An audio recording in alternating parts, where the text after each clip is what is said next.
And I really don't we have. We'll have Wesley. Did Wesley tell you if he was coming? I didn't get a response. No. We're good? All right, so I'm gonna go ahead and start. We got Mike out, so, did I miss the agenda? It's in, okay, well, good enough. Okay, I'll just go ahead and get started, and I'll start off with the roll call.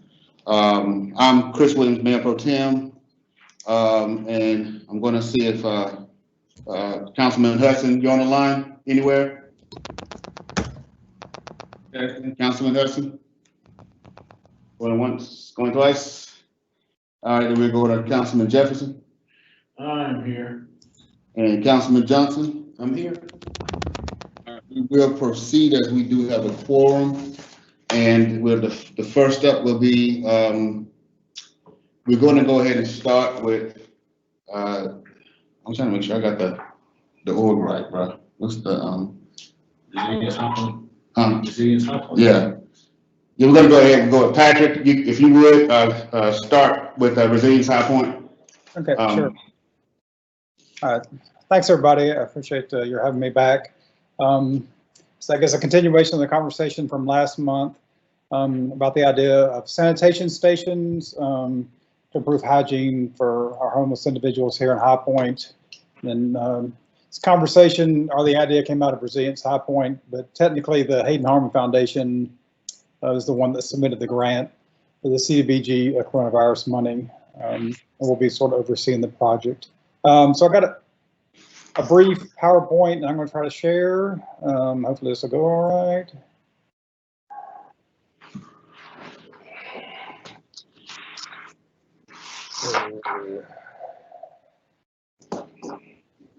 Y'all see it or not? Yes. You see the PowerPoint? Mode. Okay. So you're seeing the PowerPoint, just to make sure? Sure. Okay. So again, we submitted this proposal for the Community Development Block Grant coronavirus money. And the idea is to reduce COVID-19 transmission and the risk of its transmission. Because even in the best of times, hygiene is difficult. Proper hygiene is difficult for homeless individuals. If you're living in staying in a night shelter, or you're living in a camp somewhere, access to hand washing and toilets can be difficult, particularly in the times now that all the public facilities are closed. Makes this problem even more difficult.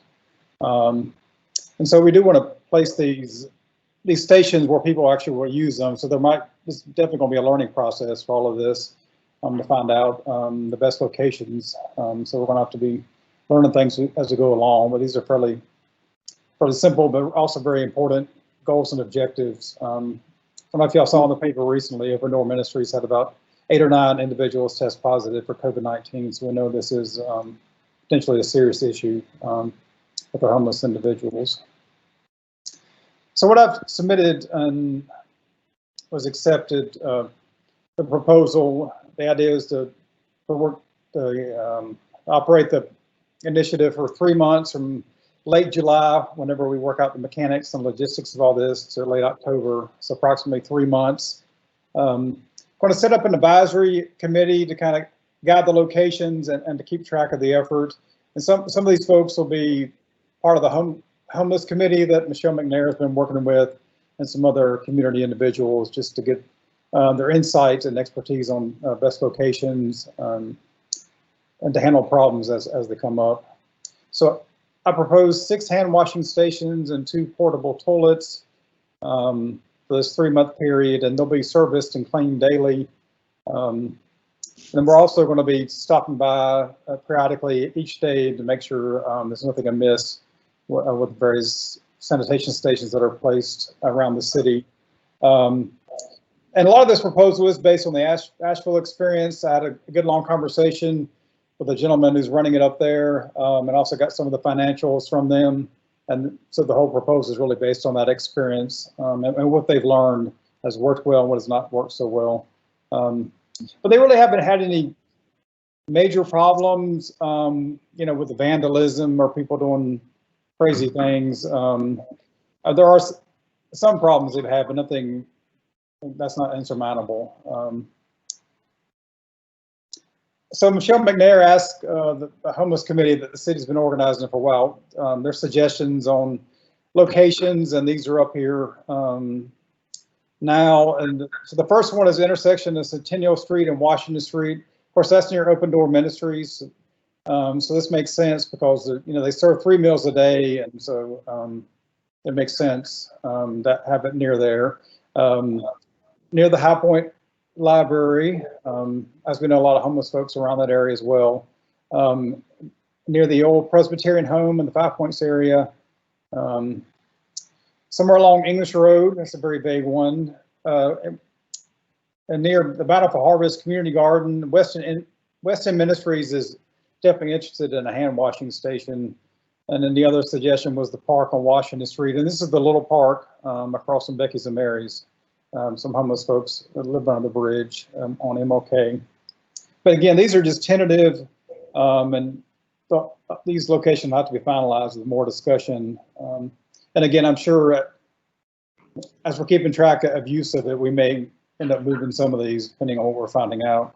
Because it doesn't make a whole lot of sense to have it somewhere where people aren't using it.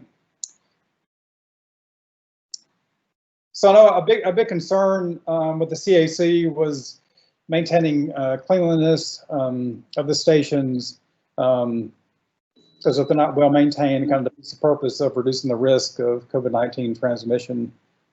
So we're going to contract with a High Point-based janitorial company. This is a gentleman who's cleaned our office for about 10 years. He also does Macedonia Family Resource Center as well, and he does a really good job with attention to detail and cleaning, and is very conscientious about his work. And we have a really good relationship. And so that hand washing station and the toilets will be cleaned twice a day, about 8 o'clock at night and then mid-morning. And so you can sort of see the cleaning is spray washing the walls and sanitizing all the surfaces and mopping the floors of the toilets, and also spray washing and sanitizing the hand washing stations and resupplying at each cleaning. I mean, that's one of the things that Asheville has found out is a lot of the paper products, they go missing.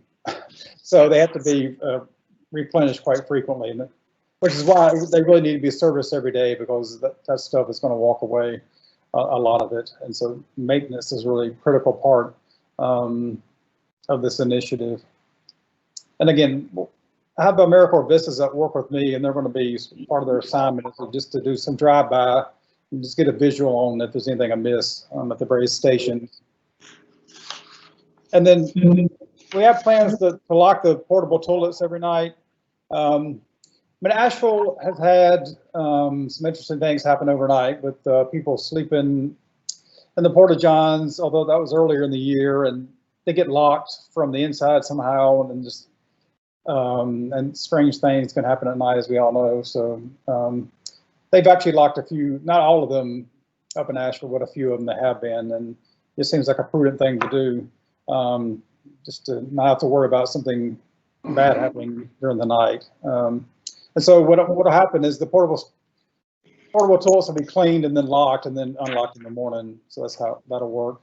And then whatever company we rent the portable toilets and the hand washing stations, they do that.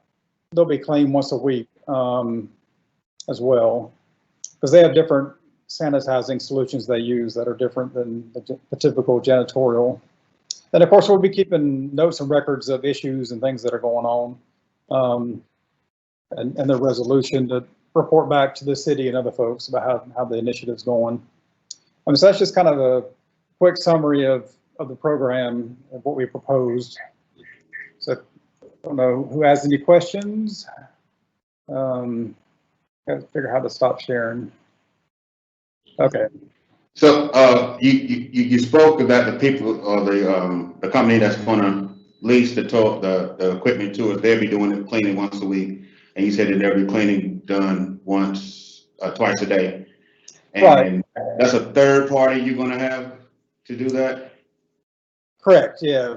I mean, both. I mean, you know, there's a lot of Porta-John companies around. I mean, there might be a couple of vendors we rent from because the hand washing stations, I guess, are in short supply with what's going on. So maybe a couple of vendors we have to deal with for the hand washing stations.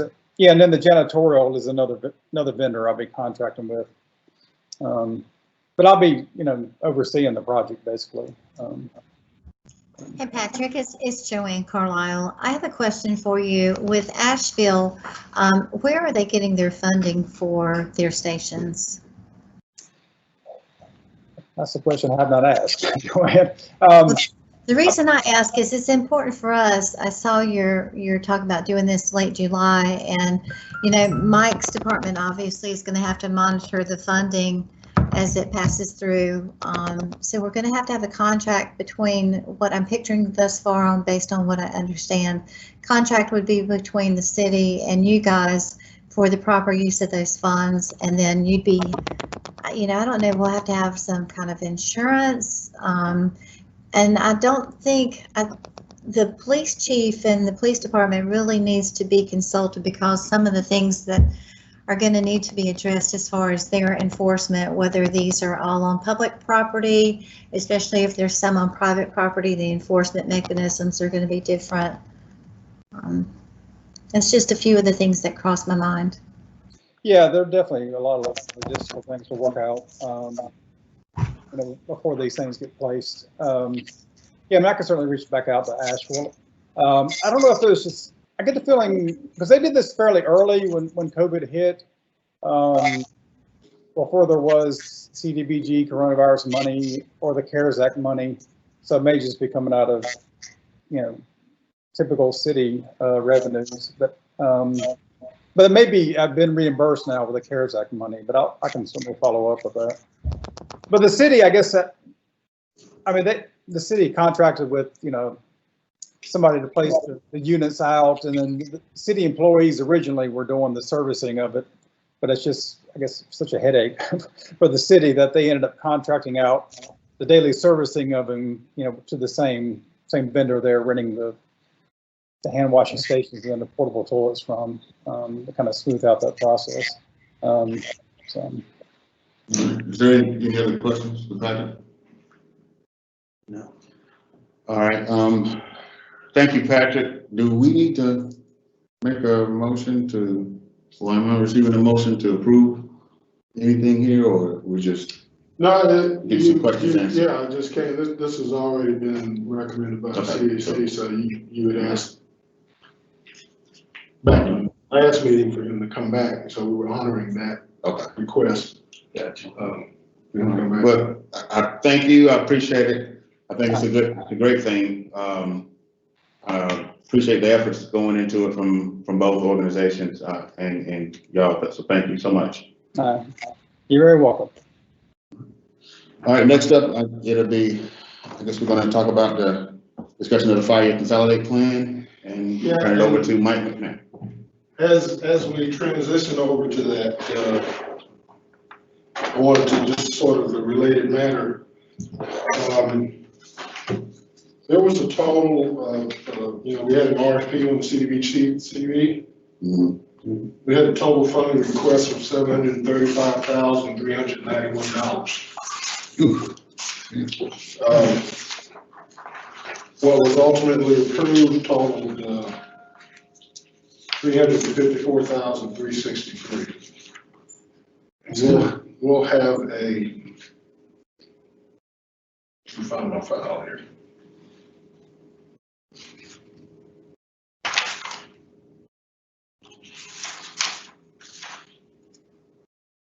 That's excellent, actually.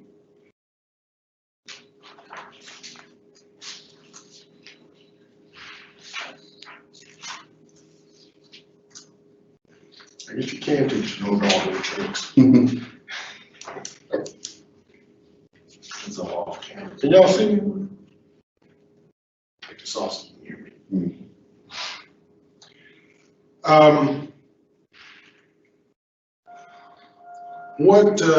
First of all, let me start out by saying that There's a lot of pages in here. I'm not gonna beat you down with that. I'm gonna try to move through it as easily as possible and as quickly as possible and try to hit the high points. Obviously, if you have any questions, we'll stop and discuss any of it. But the consolidated plan and the analysis of impediments and the action plan altogether exceeds 600 pages. Okay. So, we didn't beat all of it. But, so we managed to try to summarize that. So what I want to do today is to demonstrate the connection between the consolidated plan, which lays the overall objectives and priorities for the next 5 years, the analysis of impediments to fair housing choice, which will looks at our community, looks at our practices, our policies, our procedures, and determine if there's any impediments to fair housing choice in the community. And that is communicated to the consolidated plan. It informs the consolidated plan of actions we should be taking, to mitigate that. And then the annual action plan is a 1-year implementation of the strategies in the 5-year plan. So I'm gonna go through it in that sequence. We're okay. Keep going, it's not showing. Keep going.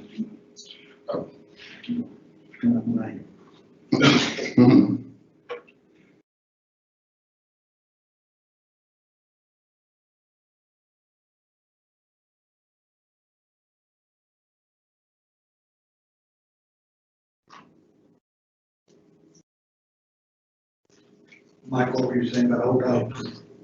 I said it too soon.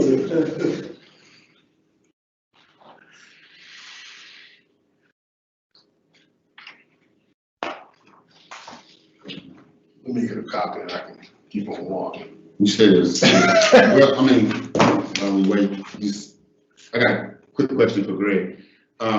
We talked about some of those maybe when the stations put at the park. The playgrounds are still closed or no? The playgrounds are closed, the restrooms are What's open, up here? Okay, no, I'm just curious about but the physical physical playground playground is still closed, as are our basketball courts that the city maintains. Gotcha. Okay. And Joanne just texted me, the governor today extended his Yeah, phase to August 7th. August 7th, yeah. Okay. I told, keep an eye on the hospital beds and let you know where we are. I'm surprised he didn't go back. Yeah. Okay, so anyhow, I mentioned earlier, we're gonna tie those 3 together and I'm gonna go through them one at a time. And then hopefully you'll see the connections as we go through. Okay. Now, the 5-year consolidated plan is, first of all, let me give Urban Design their on too. They prepared all of this, the action plan, the comp plan, analysis of impediments. But the consolidated plan is a requirement for the city. Every time we submit an action plan or a consolidated plan, there is a certification that the city, I think it's the mayor signs, that says that we will follow HUD regs, we will do a comp plan, we will do analysis of impediments, and we will implement its findings. So this is something that we have to do in order to receive the funding. And if you have a PDF of this, you see there's a hyperlink right here, right there, that'll take you to the document if you want to go to it. I won't. Trust me, it's there. Okay. But it's on the department's website. Now, the consolidated plan is a collaborative effort. We as staff cannot just conjure it up. We have to have citizen participation. We have to talk with other agencies. So we go through this process, this 3-stage process. And so all these different groups are talked with. We have meetings with them. And in the actual plan, if you go way in the back, there's a sign-up list that tells you who was at the meeting, when was the meeting held, who was there, bullet list of what was discussed, and all that kind of stuff. So it captures all that. And we have to turn all that into HUD. So the first phase is citizen participation. That's really a foundation for HUD. you know, we have to engage the community. And so it's one of the reasons why, you know, we have this neighborhood leaders program and working with the community so we can stay engaged throughout the year. A lot of people don't do that. A lot of people have 2 meetings, which is the minimum. At the end of the year, boom, boom, they're done. And like, no, you can't develop relationships like that. And so we stay engaged. So like if we have a meeting, and you'll see this further in, if we have a meeting and, you know, only 8 people show up, or 5 people show up, we still have a sense of what's going on in the community because we're talking to them all the time. Now, we had a survey and that we didn't get a lot of responses when people were telling us they were tired of surveys. 0.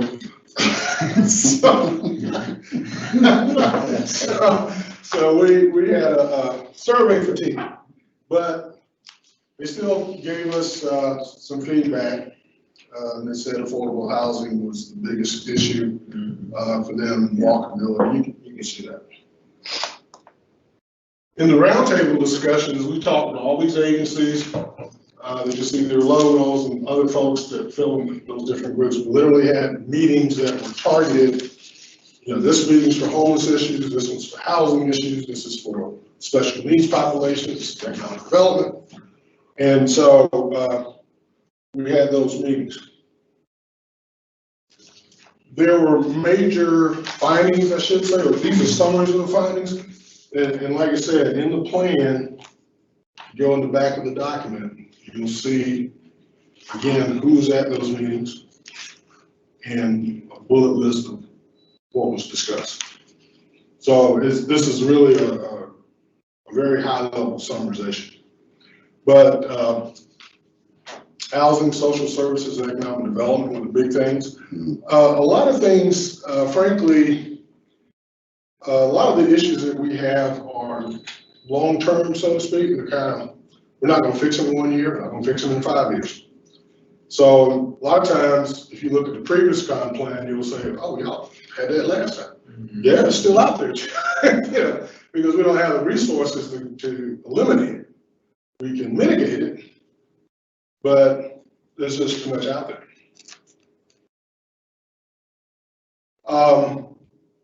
We had a couple of meetings. We started this process back in December. Of course, at the time, nobody was talking pandemic, which kind of stopped everything. But we had a couple of meetings there. Again, we had 5 attendees and 8 attendees. I want to point out that a lot of those folks were at the other meetings. You know, those, okay, so you had folks that were participating. They said, well, I've already met with them. I'm not going to come say it again. But we still try to cover all the bases. So, you know, a lot of times people wear 2 hats. I live in the neighborhood, but I'm a teacher. Yeah, that kind of stuff. So, big issue, public transit. You know, again, it's not something that we don't know already. And we're having problems with hiring drivers and stuff that exacerbates that. Concerns about large number of vacant houses and perception of crimes, and of course, affordable housing continues to be a big deal, which we know. Mike, I got a question, and I'm hoping that it's probably a little deep down. It's just, I don't know if we're doing this whole thing, but this is Councilman Williams. Not to get too deep in this, even if it's something that can be answered later. In the past, we've had, and because this to me is, I guess it'd be considered one of the impediments. We've had like the P&Z to turn down affordable housing projects. You even had council to turn down affordable housing project. I don't think it's any body that I've been on, but just saying, I know that that's happened in the past, and some of it comes off as basically community disagreement or something moving into their area or some fashion or form. And I think even last year we had I think that might have been, yeah, right here where a developer pulled his plans back. And it wasn't the reason was, or given, I don't know if he just got so much blowback from the community as opposed to an issue of his plan or zoning. So that's something that's being that it's in repeat. I think it's something we need to maybe take a look at. I don't know if you could either offer guidance or pull guidance from federal level or state about that, something that we can kind of be able to address it better. Because the last thing I think that we need to be doing is turning down okay projects legally. Right. Well, I will speak out on Mike's behalf that when that has happened in the past, he has gone to legal as well as to planning board and planning staff, and actually made presentations to educate the planning board and planning staff and others that as to the needs in the community as well as to the possible legality of some of the actions. Okay, and on that note, is in the sense, I do understand, we do understand the public's concern, but when we talk about stuff like the Hartley Drive project and other, people don't always vision what that thing is until it's up, and then I heard nothing. I heard not one single solitary complaint from any of the projects that's actually gone up. But I appreciate you educating it. But my thing is there anything we can do to kind of preempt some of this, just to if it's built-in package, whether people want to hear it or not, it's something that kind of protects the city and our partnership with developers going forward. Because like I said, I hate to lose one when we need everything we can get our hands on. Dovetail on Randy's comments. There's been guidance put out by DOJ and HUD about how governments should address zoning decisions when it comes to affordable housing. And essentially the guidance is that if the development meets zoning requirements, regardless of how many people fill the room, you're not supposed to react to that. If it meets zoning requirements, why would, So it's and I'm actually planning on having some further discussions. Legal and I talked about it some. Probably want to get in front of P&Z some more and come at it. Maybe share that guidance with them. But it's an ongoing thing too, because as y'all appoint new members to those boards, you need to re-educate them, and they have to go to a meeting and understand that they may not make their friends or neighbors happy sitting out there in the audience, but it's the right thing to do for the entire city, and it's the legal thing to do for the entire city. Right, and I hope I'm right when I say we don't remember us turning down any projects, not the bodies I've been on, turning down any projects. I think it's important, when we look at legally the comparisons, it's like looking at a cell tower. If it's not, if it doesn't create, I guess, a reduction in property values or something, we can't even talk health. It's something that they have to understand the legal portion. But I'm sorry, I didn't mean to take us off. Yeah, Chris, I was going to compare it to a cell tower issue as well, because you're heavily restricted under those decisions as well as to what you can take into consideration in making your decision. Thank you, John. But it's in the state law as far as federal law as well that says you're not supposed to deny one simply because it's affordable housing. And so if it meets all the zoning requirements and you still deny it, then the question becomes why you deny it. Gotcha. Yeah. Now, we have not, someone has to complain to initiate that and nobody's complained, but it does create some exposure if somebody did decide to complain, if we have that. I just kind of wanted to make sure that got out in the air. You got some new members. Just want to make sure we're aware of that. Well, and if you remind me later on when we talk about fair housing, I think I do have some slides in that guidance that I didn't put it in the presentation, but I kind of had it as a backdrop in case that came up.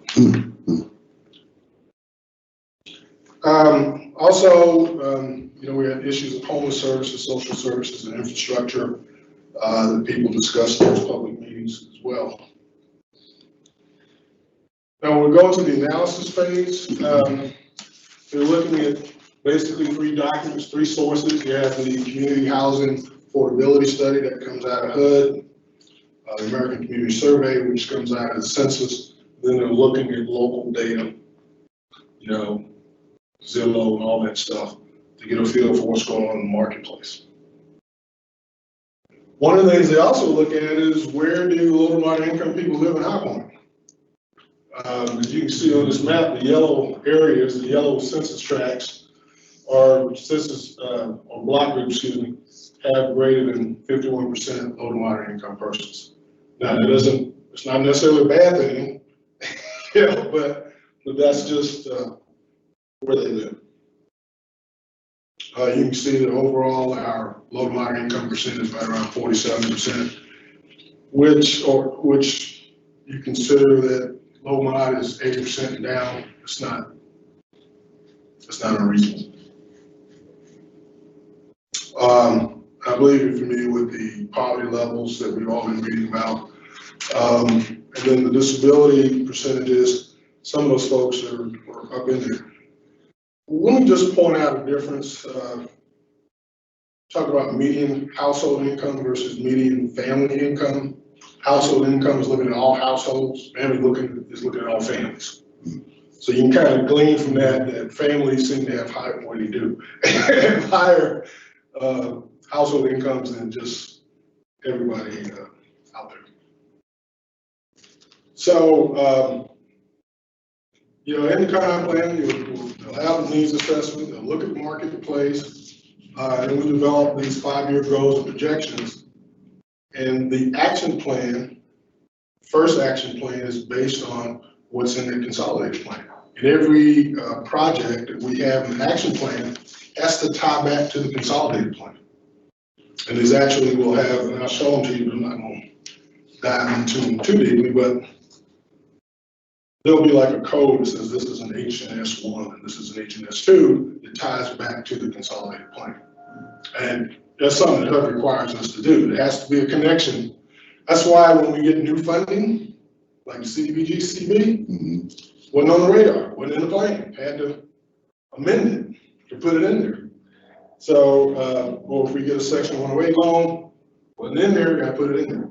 So, and then the analysis of impediments to fair housing choice is a separate document. It's technically not a comp plan section, but it's so interwoven, you can't really look at one without looking at the other.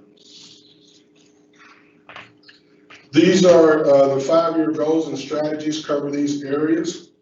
You can see housing, homes, community development, and special needs. And I'll show them to you, but I won't. But you got them there. But just so you know, we actually have them. They're actually broken out for each one. So these are codes. HNS1 is increase in ownership and so forth. And these are not new. Okay, I mean, these are things we've been doing continuously because the need is continuous. Homelessness, you know, we have strategies for that. Again, this is derived from the data analysis, meeting with the providers, what we've seen on the ground, consultation with different folks. In our CDBG-CV, a significant amount of those funds went towards homeless services, which is something that in the past we couldn't really reach that level. So there was a lot of that. Mike, pardon me, you mentioned in your last one, preventing folks from possibly going and experiencing homelessness and preventing unfair evictions and unfair housing practices. Is that to assume that you'll be partnering, I guess, with our human relations department? Well, they're not a department, but the portion of our communications and public engagement, I guess. Oh, yeah. We interact with them all the time. We sponsor them when they want to go. We're fair housing training. Yeah. Sometimes, there's been a couple times where I've gone to do a presentation. When I'm walking in, they're walking out.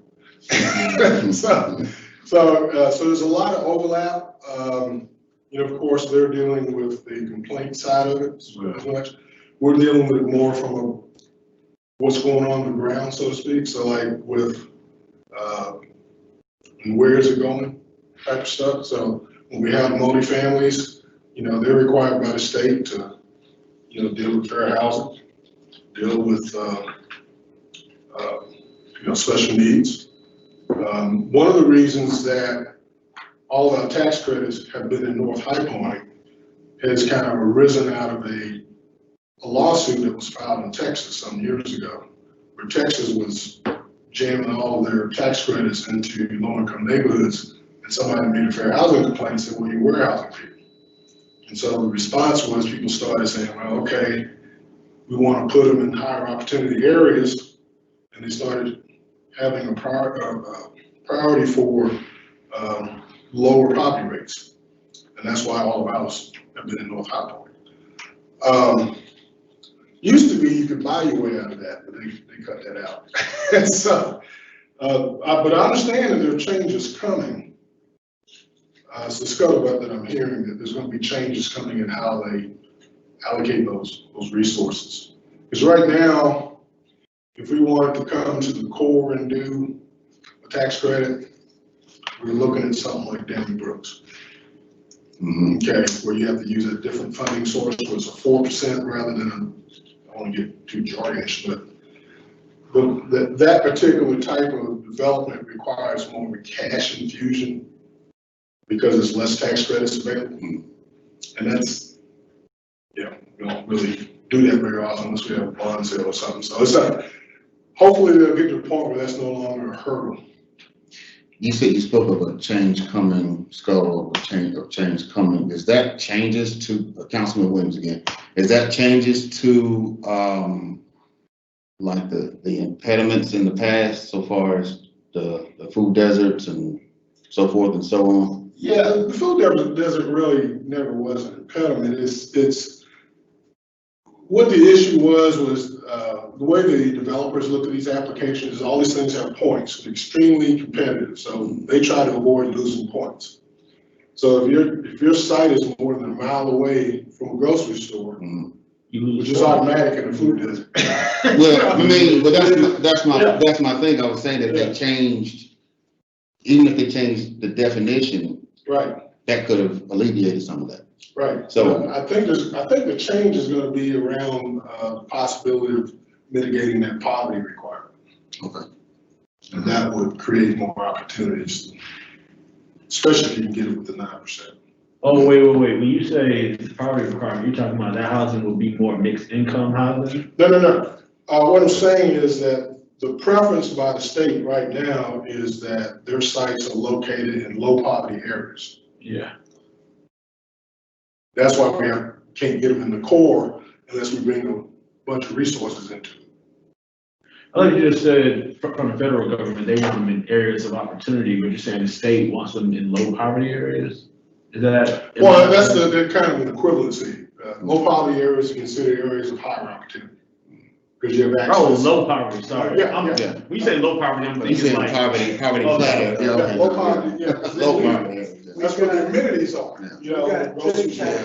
We got two tax credit projects that are being evaluated now, and correct me if I'm wrong, Mike, but I think it's the big difference between the two of them, or one of the big differences is one's in a lower poverty area that gets more points on the state's criteria. Well, yeah.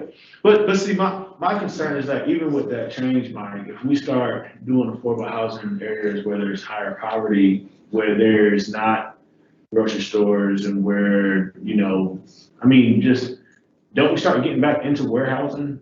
Well, I think what you need is a mixture. But, there's a school of thought, and frankly, this is one of the few things that I agree with Ben Carson about, is that our policies, HUD's policies in the past had the effect of causing disinvestment in low-income neighborhoods. Mhm. And so if you don't have some kind of investment, if you can recall before Park Terrace was put up, Park Terrace is kind of a beacon over there. Yeah. You know, and it can actually leverage other stuff. So you get folks in there that are stable, have jobs, it'll cause other stuff to come in there. In other words, if we had maybe 2 to 3 more Park Terrace projects in that area, then you have investments from private owners, more grocery stores, because there's more rooftops, more homes, more people in that area. Yeah. They're gonna come, it's kind of a chicken and the egg kind of deal, so. So it depends on how many rooftops. Right, I mean, that's what you Yeah. count rooftops, you look at Yeah. disposable income. So, and understand there's quite a bit, and I'll touch on this later, there's quite a wide spectrum. When you're talking about low to moderate income, it doesn't mean everybody's right bottom poor. Right. There's quite a spectrum in there. You got a spectrum like that. You have a conversation with Angela McGill. There's people that live in housing authority that make 6+ years. Yeah. That's just where they prefer to stay. So you have those in those areas. I mean, I live for 19 years, probably about 3 blocks from Park Terrace, and I know my neighbors then were okay, but they just prefer to stay there. They don't want to go. They don't want to have that mortgage, a big house or whatever. You just have those opportunities, but when you look at the overall and concentration of it, it just kept us from being able to develop places like Artley down here. But then, I'm sorry, because I know we're going much longer on this than we plan to, but you use Park Terrace as the example. Park Terrace is in the food desert. Yes. And even though Park Terrace was developed, it didn't exactly maybe it wasn't leveraged, or it just, maybe something else happened. I know the recession, I can't remember when Park Terrace was developed. You had a combo. But there, There's a lot more over there in Park Terrace. Yes. Yeah, Yeah. no, I understand that. It's a building block. Yeah, which I get that, but that's why my question comes in, is that now you start putting in the housing there, and granted, it's gonna be mixed income, but you start having folks coming into areas where, again, you're in the food desert and it's kind of a depressed area. Well, if you look at the families that live in the two more recent projects, I mean, they aren't so far from a grocery store, but they don't walk to it. They drive there. It's no different than if you had them here, and the people that live in Park Terrace, a lot of them have their own vehicles, some catch the bus, but you got quite a few of them that have their own transportation. So they'll still get out there. What you're gonna find is investors want to go where the money is. And if these people have these mixed incomes in these areas, more diverse, ranges, and that's how you basically build a community, by having diversified incomes. If they had those things in place, you get more there. But right now, we have what we have. That's still the same. And if you Small. recall, 1990, 2000, Macedonia wasn't there. No, at all. So I mean, it's a building block. Macedonia's over there, Habitat's coming in over there. As we populate the area, it's just a lot of population to do. Yeah, but you got a big chunk of spots that just empty spots on the other side of the green, but I'm sorry. So it's a long-term strategy. You can't, there's not enough money out there. So it's just, you have to keep chipping at it, be consistent with it. We think it's the right thing to do, move forward. And that's what we're doing, just steady, regular doing. It's one of the reasons that, we're in the South Side, we're in Washington Terrace, we're about to get into Cable Street, and we got the Cedro project getting underway. So we're, and we had the activity with Pinnacle working around HPU. So I mean, we're bringing them in, but we just can't move to so many at a time. And if I'm correct, part of what we discussed in our February retreat was the efforts we're doing have been chipping away, but they've also been chipping away. I think the mayor sort of used like a shotgun approach, so to speak, as opposed to maybe taking the resources we have and sniper rifling it into an area so that, I mean, your collective resources, as you said, are only so much. So the spec here and there don't rise much, but the spec combined in one area does a little bit more. The idea of focusing something to that extent, I think you kind of may take the opportunity or may have a chance where you would lose projects, you will lose opportunities, because like you're saying, if his points are higher and better opportunity places across the city, if we say, no, we're only looking to do this, if we and lock that in and say that's it, then we'll lose the other. Yeah, I'm not talking about those that are tax credits, because all those are different. You kind of just hit on some of those other ones that are all in not. We're bringing back up to you. We have not forgotten it. Yeah. You know, we just all got pushed off. Yeah. We're gonna be coming back to you, probably September-ish with some continue that analysis and that discussion as to what areas might be good sites for doing it. But one of the things we have to take into account is we have to deal with the marketplace. Okay, we found that if you build it, they don't necessarily come. You know, and that's it. You know, we've tried to come out and say, well, if we put the best product out there that's at that price point, they'll come. Sometimes they do, sometimes they don't. That's why some neighborhoods have been slow to redevelop, and others have been folks procedural, wearing us to death. When are you gonna start? I want to be the first one. Yada yada yada. You know, with other neighborhoods, it's like, please buy this house. so, but that gets into other issues like, you know, perceptions of crime and things like that. Tim, what we try to do is try to leverage amenities that are already there. You know, try not to be a little house on the prairie, when we try to go into areas where there's a park there, there's a stream there, or maybe we can add to the amenities to improve, to enhance it. Like in Southside, you know, we worked with, you know, some of our sister departments to, when they were going to replace that tennis court, we said to them, we talked to the community, asked the community, what would you like? And they said, we want a swimming pool. I said, I don't think that's going to happen. How about a splash pad? And they said, yeah. So we worked with Parks and Rec to use that bond fund to put in a splash pad rather than put in the tennis court. So just kind of building block, put in the bridge, put in the walkway, the greenway, all that stuff to try to enhance the livability of the community. And it's just have to keep adding to it. Put in the roundabout, stop people flying up and down there. You know, it's just something that you just have to keep pecking away. We've been over there since 2006. You know. Thank you, Mike. All right. In our community development strategy, that's primarily working with communities and neighborhoods, doing neighborhood improvements. Again, there's the suggestion about the public transportation, and that's something where obviously, you know, we can't make it happen, but it's a recommendation that the city look at that. They suggested to us that we improve the amount of public services that we fund. We're kind of limited to the resources that we have. We have to run the operation. But I saw in the THUD bill that came out of Congress, you may see some increased revenues next fiscal year. And then you get the special needs, that's folks who have accessibilities, handicap, things of that nature. We support economic development, job creation. We will probably be doing that through other partners and other agencies, either to provide some assistance or, when I say we, I don't necessarily mean just community development, I mean City of High Point. So the other things that we do that do that. And of course, we have the admin and planning and stuff that we have to do. Now, before I leave that, any questions when we talk about the analysis of impediments?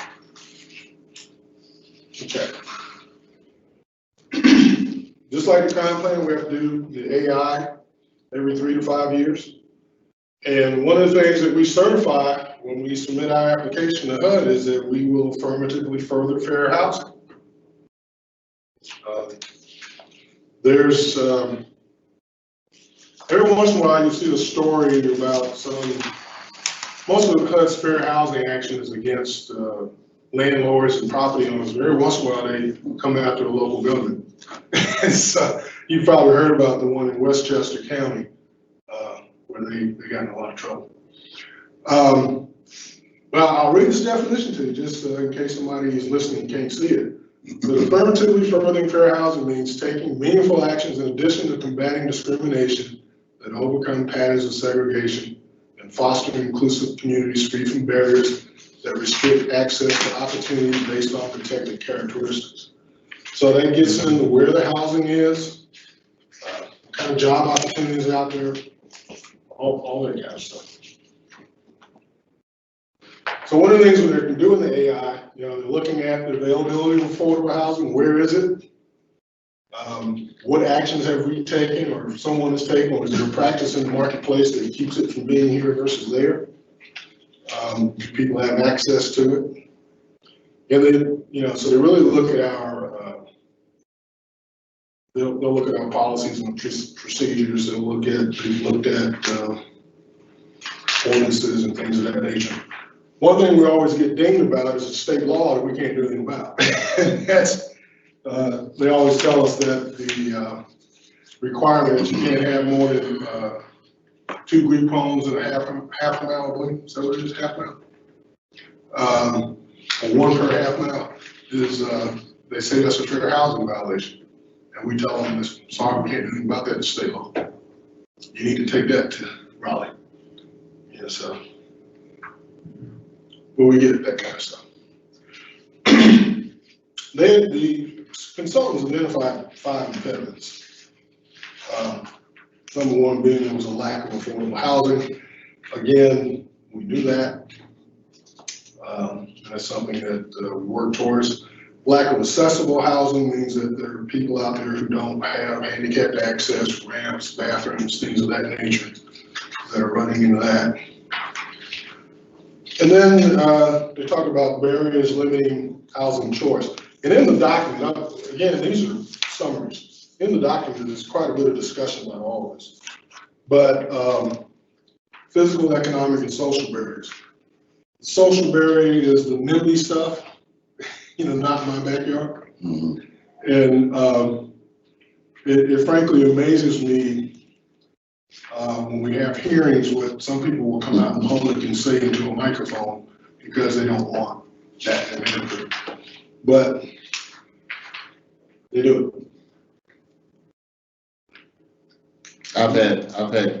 We've had groups to come out and complain about new development in their neighborhoods and not realizing that when their development was coming in, they had a group before them to complain about them. Yeah, so. And of course, we have a lack of fair housing awareness. And that's something, again, we'll continue to work on, just internal and external. So, we need to work with P&Z, work with council. We go out with some regularity to the Real Estate Commission, the High Point Realtors Association, regularly make presentations out there. And then we have a lot of workshops with bankers, realtors, where they talk about our programs, but they're also covering the fair housing aspect of it too, just to kind of up that awareness. And then lack of economic opportunities creates sort of a connection to everything. You can't afford the housing, you can't afford to do different things, and you end up in places you don't want to be because you don't have a job. So that's what those impediments were. Now, in the AI, we end up, the analysis will tell us fair housing goals. And so, and you can see these protected classes here, race, family, color, religion, sex, national origin, disability. You cannot take action against those groups when it comes to housing and a whole lot of things. But as you can see, our goals are, increase supply of affordable housing, and you saw that in the 5-year strategy. So that's what I'm saying, they connect. That's where some of that comes from. It's you're informing the consolidated plan, you're informing the action plan. You're telling the con plan, hey, we did this analysis, we found this, you need programs to do that. And that's how they tie in together.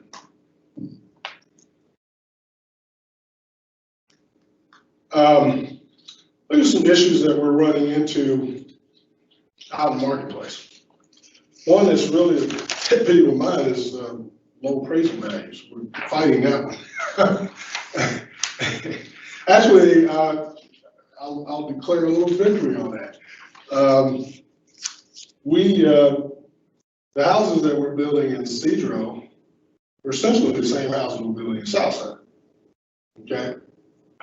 Same models, same size, we might be a little bigger. And we were getting low appraisals in Southside. First appraisals we got over here in Cedro were about $20,000 higher. I guess location, but they also are going to become comps for us for Southside. So we hope that we can get those values up in different places. But that was, that was a lot of lobbying and, because that's redlining. You create a distance center for investment. That's the definition of redlining. So, I say that to appraisers. Hey, I'm not calling you bad guy, but that's redlining. You need to see that. I've gone to the realty associations. That's redlining. And they go, well, values are the eye of the beholder. Okay. So, one of our objectives here is to be able to reduce our subsidies so that the private sector can build affordable housing without us doing the heavy lift. That's where we want to get to, where it becomes affordable housing becomes a natural thing that private developers can do, and the thing that drives that is going to be appraisal values. So if it doesn't appraise, you can't build it without a subsidy from somebody. And so that's what we're trying to work towards.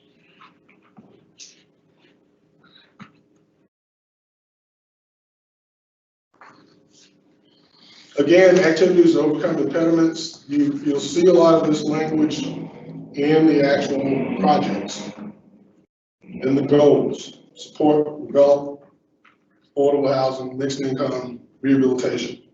These things all tie in together. Provide funds to develop affordable housing outside of racial and ethnic pockets of poverty to promote fair housing choice. That's that higher opportunity thing that they talk about. So you want to try to diversify incomes, not trying to move people out necessarily, you're really trying to move people in. You want to diversify incomes so that the markets work in those neighborhoods. So that you can have small businesses, you can have grocery stores. Somebody's got to have disposable income. But if all you have is a mass of extremely low income people, nothing's coming in there other than the guys going to sell beer and taste to it.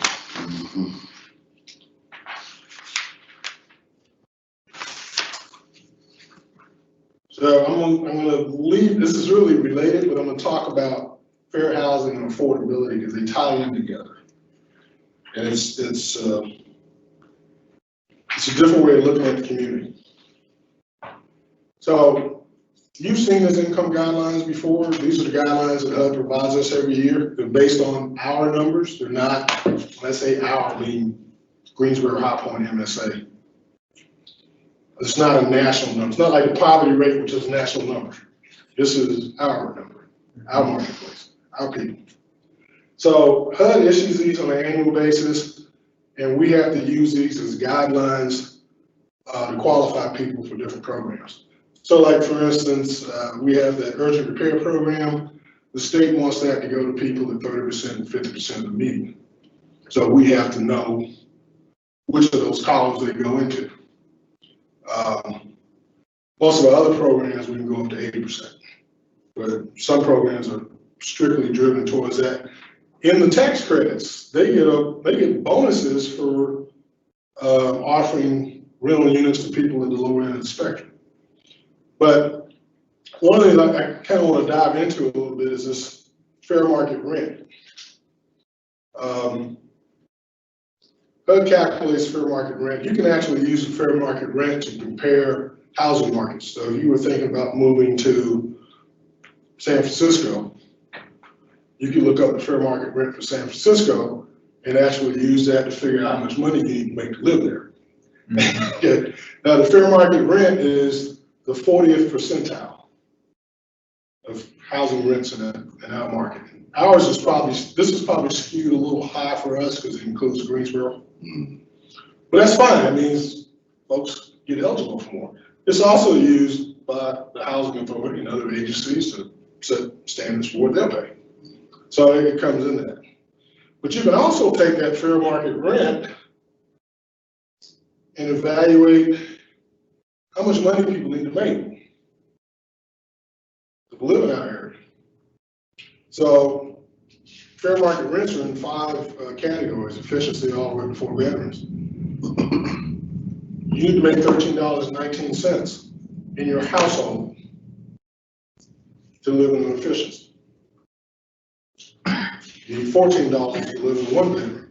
So that's why you see a lot of folks there, what they call non-traditional, family not related. You know, we all did that. You had a roommate when you first came out. that was the marketplace. And so you can see the income you need to be able, this is based on 30% of your income. HUD says 30% of your income for housing is what you can afford, or what's reasonable. That's a lot of your household income. Yeah.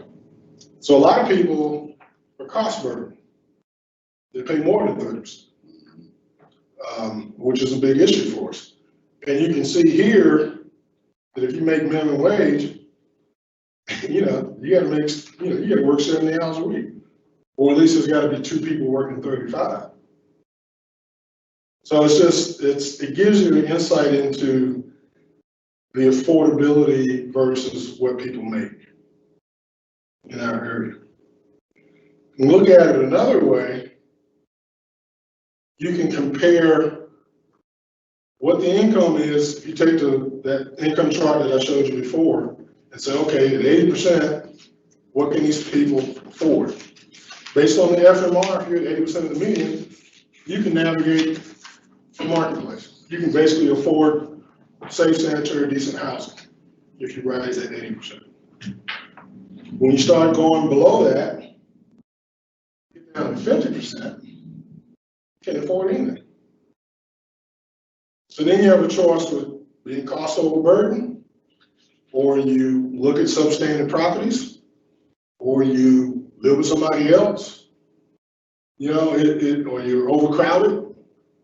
Those are the options you end up having. And that's just the reality of what's in our marketplace. And you can, like I said, I won't drive in there, but I'm sure Cyril will calculate this. but that's really, those are pretty straight assumptions, but if you have any questions, I haven't got that. I got a few questions. Oh, wait. Go ahead. Well, 30% is the same thing. So 30 and 50% of the median, marketplace doesn't work. So you're 30% of the median, you can afford $347.50 a month. We said the fair market rate for an efficient was $686. Doesn't come close. That's why we have tax credits. That's why we have housing choice vouchers, because we had those gaps. Well, it's a much longer conversation, but you said it earlier. There's a rising demand for housing. Yes. Especially in metropolitan areas that are, like us, working hard to boost our economic development. We end up being, in some cases, not only do we have a lot of manufacturing, a lot of great industry, but because our cost of living is a little bit cheaper than our neighboring cities, in some cases, we end up being quasi bedroom communities, which we're not quite a bedroom community. We have tons of industry here. But with the demand rising, man, we've been mulling over, or you and I have been having this conversation. I think I mentioned to a few other folks. But at a certain point, I think we're gonna have to become really deliberate. And I know I didn't say, my name is Councilman Cyril Jefferson, for those listening. We have to become really deliberate and intentional, I think, about increasing our housing stock. And Yes. I mean, you said it, demand's increasing. And whether we go as far as doing housing bonds, which I know Greensboro's been deliberate about doing that every year. And of course, no one likes that dreaded conversation, whether we're looking at the revenue bonds or the general obligation bonds, and what that might mean for tax rate increases, because we don't know where the revenue will come from to cover it. But we're a city rising, and we're a city that's growing, and we got to figure out something. Yeah. But I mean, I got a few other things, but I think I can wait until your presentation. President of Habitat International said that houses are where jobs sleep at night. Yeah. So, something to think of. Okay, but now we'll get to the action plan. But again, all that stuff we went through, the action plan is an articulation of what's in the con plan and what's in the analysis of impediments. Now, primarily our action plan is CDBG and home, or at least the federal part of it. And you can see the eligible activities. Home is strictly housing. It has to be, whatever you do, it has to be an address. You know, who got it, where did it go, where they live. How many people live in the house, what are the demographics? You know, so we have to report all that stuff. Every time we do a down payment assistance, we have to put all that in the computer there. CDBG is a lot more flexible, and you can do a lot of different things with it, and that's why we use it so much, frankly. We can just do a lot with it. One of the things that I didn't mention earlier was the word that I needed to say was leveraging. We leverage resources. Okay, so like for instance, with a tax credit, we might put in $500,000, we might put in $1 million. That's a $12, $14 million development. So we're leveraging those dollars. When we do single family housing, we now are at the point, you know, for a while when the banks were not really lending, we did construction loans. And we really don't want to do that because it ties up resources. Now we're able to do gap financing. So whatever is necessary to make it work, and a lot of times that comes back to the appraisal, it creates the gap. We leverage the bank's resources in essence to make that happen. So that's, in all of our activities, we're leveraging, if not dollars, we're leveraging human resources. We're working with the community to get things done. This year, we received an allocation, or will receive a CDBG of $939,549, and the home program would be $544,069. That's a little bit, not quite 1.5 million. However, due to a lot of different other resources that we get access to, we end up with a budget of about 3.2 million. So there's, you know, we have general fund resources that come our way, state funds, you know, housing finance and others. We have program income. We have the Section 108 loans that we get where we're leveraging our CDBG, because we can borrow up to 5 times our CDBG allocation. So we're pulling those together to make those things happen. On the expenditure side, you'll see all these activities. Normally, when we do an action plan presentation, we go into these and figure them out in depth and detail. But since I'm already, you know, I got a 46-page slide here. We kind of shrunk that down to just to give you that one glance there. But again, these are all programs that we have been doing for quite some time. Probably the newest one is the Tiny Homes Project over on Smith Street. recommending 50,000 for that. But this is a mixture of all the different funds that we have in place. These are the public service grants that CAC has recommended. This is separate from the CV stuff. This is the regular public service stuff. And these were actual grants. These were applications that were received back in January. And of course, the pandemic hit before we had a chance to do anything else.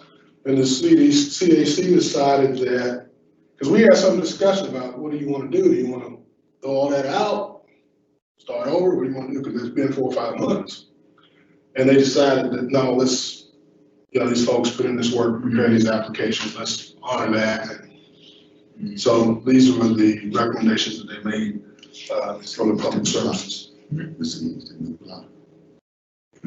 No, they did, but that's for something else. Question? No, No, just asking, nothing. I'm sorry. Okay. So in wrapping up, again, what we did, we went through the common plan, talked about what it was, how it worked, what the analysis of impediment was, and how they tied together, and then how it manifests itself in the action plan. And so I hope those points, I'm not on the other side of the lectern, so I'm not sure how it's coming across, but I hope it makes sense. And that's, when we have our next steps. So the next steps, we're still accepting public comments through tomorrow. We will go to council Monday night with a much briefer presentation, perhaps 10 minutes or so, if that much. And ask them to approve the plan, and then they will, unless they have a meeting in between, the next opportunity, August 3rd. I don't know if they're going to do a special. Not that I'm aware of. Okay, so we'll present it on the 20th, and August 3rd we'll ask them to approve it.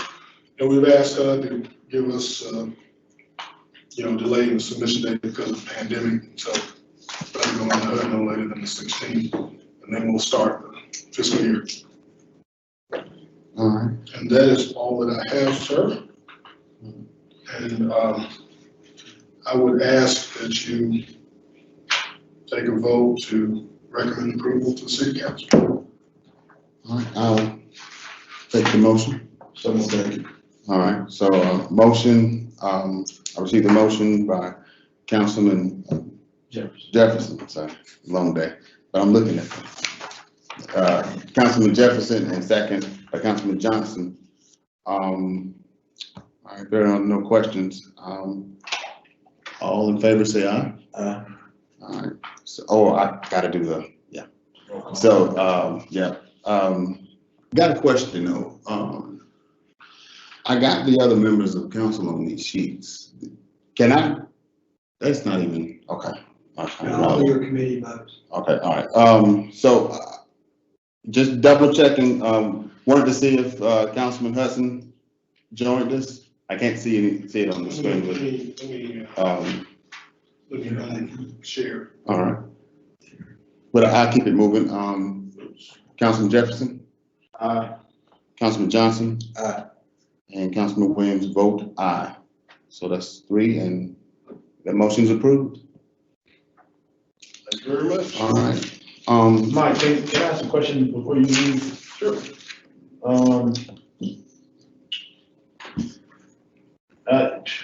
With the planning department, I know they've got their planning that they do, but you mentioned some of your goals in regards to NIMBYism. Any recommendations about how we increase our density in our zoning or eliminating single family zoning? Is that included in any of your talks with planning? No, they look more at the impacts and outcomes. They don't necessarily. I think our zoning designations are fine. It's a matter of how we, the only issue maybe how we apply it. I don't recall them making any comments about, your zoning, something's wrong with your zoning. It's not. It's like anything else. It's how you interpret it. All right. I see here there's the recommendation of the city, the Citizen Advisory Council awards. Did we need to take any action on that? Just a favorable That was recommendation? just, not really, unless you had a problem. You know, No, but- no. But that stemmed from the June meeting when that issue first came up. Right. And at the time, we were not aware that an application was forthcoming. And so when he submitted the application and the CAC approved it, we told them, hey, the committee is expecting this gentleman to come back and fill them in, so this one is gonna go to them for their review. And so that's Well, that's all that was about. Like, unless. Nope, Unless you said I think no. they answered the question just fine. I think it's perfect. All right, if there's nothing else, I guess we stand adjourned. Thank everybody for Sure. participating, being here. Sorry to keep it so long. No, and thank y'all for your hard work. I appreciate you. I know what this feels like. I got our own version right across the street. And we'll be getting that, I'll send that summary over to Randy next day or two. I'm sure he'll put it out. The awards. That's something I think is worth